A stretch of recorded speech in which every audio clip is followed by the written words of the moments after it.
Not everybody understands her. A lot of people reduce her to beauty, seduction, or of course love spells. But when you really study her, when you actually feel her energy, you realize this is way deeper than just looks. Oshun is the power behind attraction, but not just romantic. She governs spiritual magnetism. She teaches you how to pull in blessings, love, money, clarity, opportunities, not by force, but by alignment. She's not chasing, she's not begging.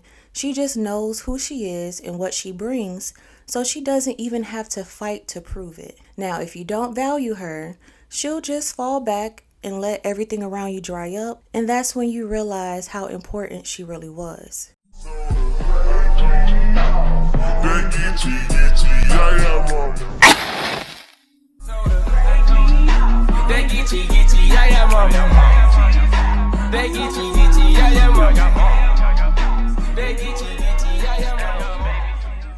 Hey y'all, I'm BlaqueWitchYaya. Thank you so much for tuning into this video, and I'm back with my favorite type of video to do, Orisha stories. Now, I did an Oshun video about 5 years ago, and it was very simple, quick, straight to the point, just so you could know who she is once you hear her name. But since it's been some time, I want to redo all of my Orisha stories with more information that we can connect with. But of course, we're going to cover the basis as well and just add on to the knowledge. So first, who is Oshun? So Oshun is more than love spells or money jars. In my opinion, she's probably one of the most misunderstood Orisha because people just stop at surface beauty. Or what does Oshun represent? Beauty, sweetness, seduction, and that's it. But Oshun is not just the flirt of the pantheon. She is the force that governs attraction itself. Not just romantic attraction, but spiritual magnetism, which is like the ability to pull in blessings, opportunities, favor, money, healing, clarity, whatever you are in need of. And not just because she's pretty, but because she understands value. Now, in the Yoruba tradition, Oshun is the Orisha of sweet waters, the rivers, the flow of life, the fertility of the land, the tenderness of the heart, and the dignity of womanhood. Now, when she walks, she doesn't just float, she radiates. She's every woman, she's everything womanly. And while she's floating and radiating, everything in her presence is either elevated or exposed, because that's what Oshun does. She brings out what's already there. And that's what sweetness really does. It reveals truth. Notice how when you talk to someone, you could get more information out of them when you're nicer, when you just seem like you're really trying to connect with them. You attract more with honey than vinegar. How does the saying go? You attract more flies with honey than vinegar, or you attract more with honey than vinegar? That saying. And if you aren't aligned with your own value, her presence can feel like too much. She can feel intimidating. People love to work with her when they want love, when they want to attract a man or a woman, soften their energy, get more attention. They usually reach out for Oshun, and sure, she can help with all of that, but her help comes with a price and a little bit of perspective. And that price is clarity. She will not just help you attract love, like, oh, you want a man, girl, here you go. She'll force you to see what you're really attracted to. You want a man, but do you know that's the same man that you keep attracting that you had trouble with the first time? Why is that? Like, why do you want it? Where is this attraction coming from? Is it tied to your wounds, your past trauma? If your version of love is built on fantasy or trauma, she'll let you call in a man and then show you how he reflects your lack of boundaries, your abandonment issues, or your hunger just for validation. And when you realize that and that lesson breaks your heart, she'll be there too, not to pity you, but to remind you that you needed to see it. So going back to the magnetism, it's really based on your energy being aligned to receive what you're asking for. You ever notice when you stop stressing about someone calling you, they all of a sudden call? Or when you finally take a breath and surrender, what you were chasing just magically starts chasing you? That's Oshun energy. When you stop paying attention, stop chasing it, and just sit in the fact that you deserve it, it comes naturally. It's flow over force. The strongest Oshun power lies in the fact that she's never desperate.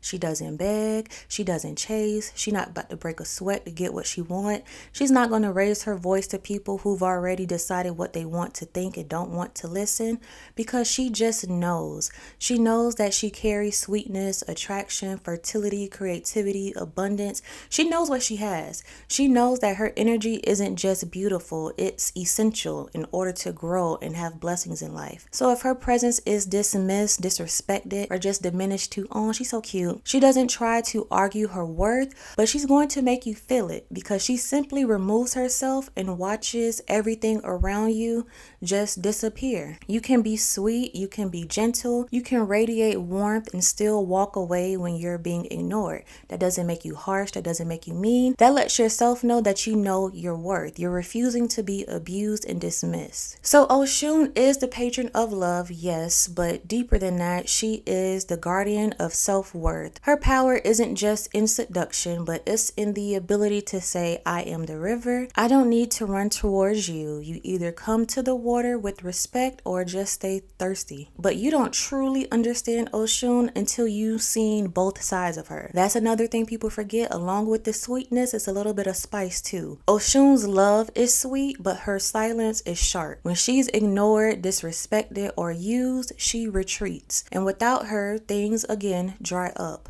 Literally and spiritually. In some stories, she's known to throw tantrums when she doesn't get her way, flooding rivers out of sorrow and rage. It's not because she's crazy or just emotionally unstable. It's because her energy is sacred. So speaking of this other side, let me share a quick story of Oshun where her softness was mistaken for weakness. So there was a time long ago when the world was young and the Orisha were still learning the rhythms of creation. Each had their role. Ogun, the warrior, and blacksmith, Obatala, the father of peace and wisdom, Shango, the bringer of thunder, and then there was Oshun, sweet, radiant Oshun, the goddess of fresh water, love, beauty, sensuality, and fertility. But some of the male Orisha didn't really take her seriously. It's like, I'm Ogun, blacksmith, I'm Shango, thunder. So they were like, is she really needed? Because there was an important council being held. The Orisha gathered to discuss how to shape the world, how to guide humanity, how to structure the balance between spirit and flesh, and they did not invite Oshun. Not out of forgetfulness, they did it on purpose, but it was arrogance. They were like, we don't really need her. This too big of a job for her. We talking about structure and balance.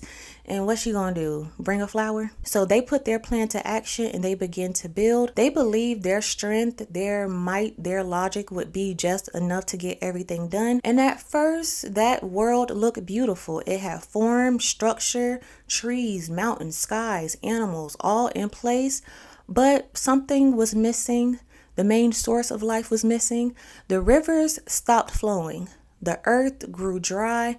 Crops withered in the sun, and life refused to blossom. Nothing would take root, nothing would grow. So once the crops were out, they were just out. People suffered. The spirits grew restless. Even the Orisha began to argue amongst themselves, trying to figure out whose fault it is. They tried more power, more discipline, more force, but it only made things worse and more destructive. And where was Oshun during this time?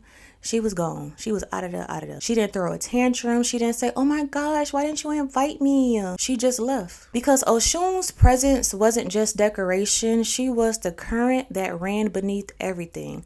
She was the sweetness that made life worth living. Without her, there was no joy, no pleasure, no balance. So all of the male Orisha, they were like, okay, so we kind of need the river, because how are we going to function without water? So they humbled themselves. They went searching for her. Some say they found Oshun sitting by a dry riverbed, combing her hair with a golden mirror. Others say she was already among the ancestors, waiting for someone to see her and see what she deserved. Like, I'm not even going to say nothing. I'm going to sit right here till you come to me. Either way, they begged her to return, but she didn't just come back. She's not easy. She came back with conditions.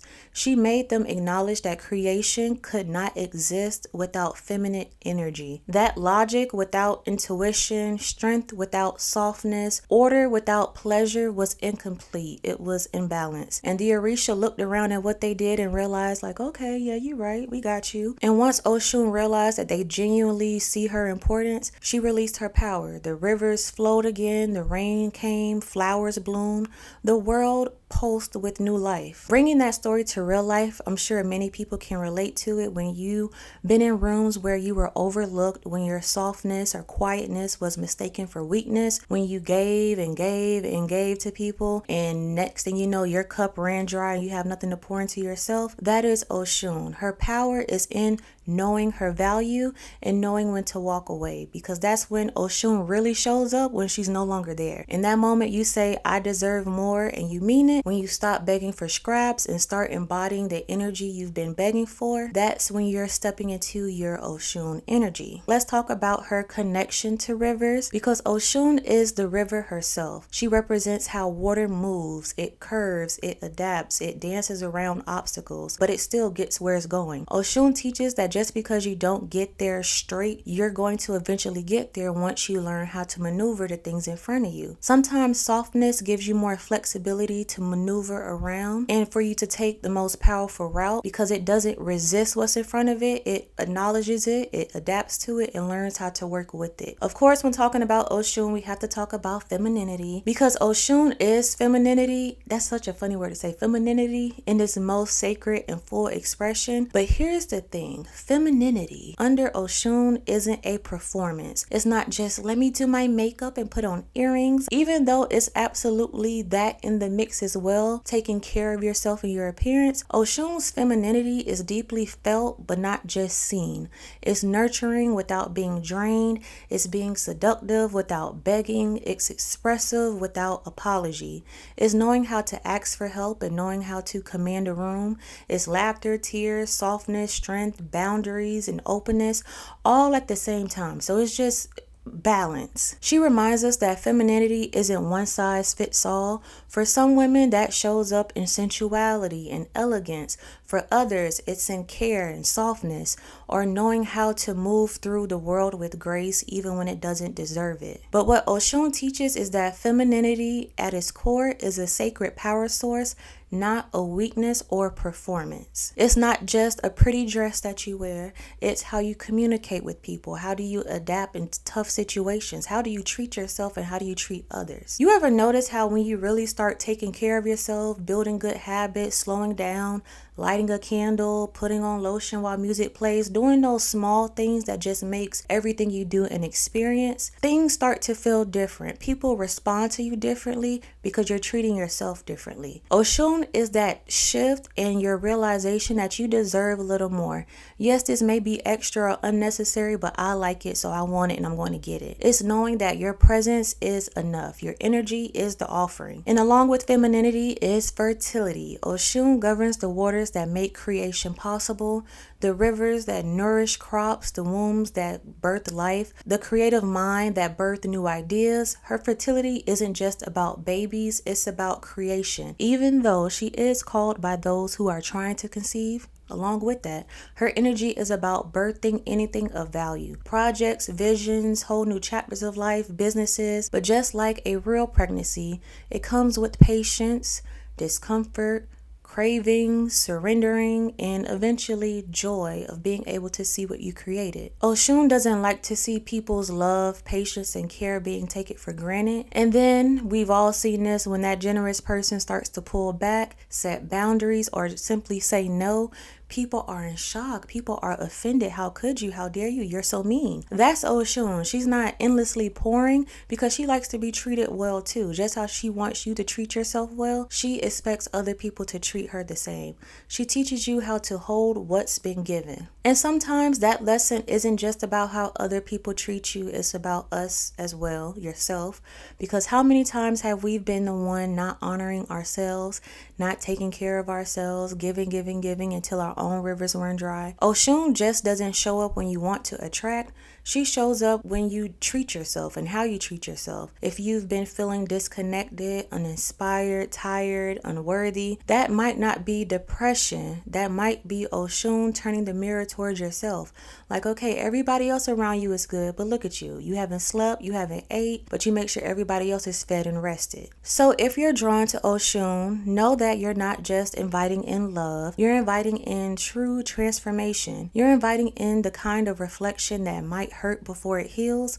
She'll break your illusions, she'll check your ego, teach you how to dress like gold but think like royalty, and remind you that you don't have to chase love, but you are deserving of love. You are the love, and anything that doesn't reflect it can go. Oshun is the laughter behind your tears, the glow in your grief, the confidence that rises after rejection. She's that reminder that softness is also strength, and there's beauty in pain when it comes to the lessons that you learn along the way. That beauty also has boundaries. So if there's anyone who wants to honor Oshun, it doesn't have to be a big ceremony, because like I said, she simply likes to be honored, acknowledged. So you can start small but with grand intentions. You can place a small bowl of honey on your altar, on your counter, or any sacred space that you have. But make sure with the honey you taste it first, because Oshun isn't going to accept anything that you wouldn't give yourself. And there's a story about an Orisha being poisoned, so that's what they say, when you give an offering, taste it first, then give it to them. You can light a yellow candle and speak your intentions near the water with honey rubbed around your lips. You can play music and dance in your living room just to feel good in your skin and boost your confidence. You can set boundaries around your peace and your space. So that is just a little more information about Oshun. I hope this video helped grow and add on to your knowledge. Let me know down below ways you honor Oshun, some facts about Oshun you want to share, ways that Oshun had to teach you a lesson, or how you can relate to the power of Oshun in general. Thank you guys so much for tuning into this video, and like I always say, as above so below, as within so without, as the universe so the soul. Until next time, you guys, I'm Shay.